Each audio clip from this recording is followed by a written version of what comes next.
Do you know why some materials appear transparent?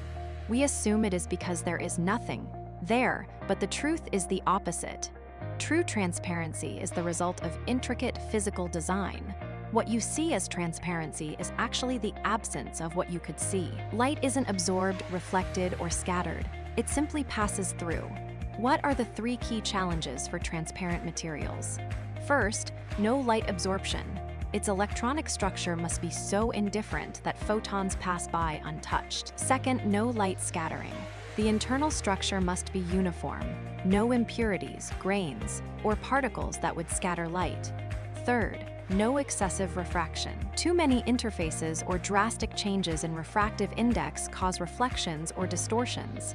So transparency isn't about doing nothing, it's about doing everything just right. It's a perfect symphony of optics, electronics, and molecular structure, a hidden champion in material science. Think your glass, phone screen, or optical film is just clear. Behind each transparent layer lies a stack of cutting-edge technologies. If you're in optical film, PPF, display layers, or solar encapsulation, choosing the right transparent material is the key to product performance and customer trust. Want to know more about grading, structure, and options for transparent materials? Follow us for expert consultation and material selection support.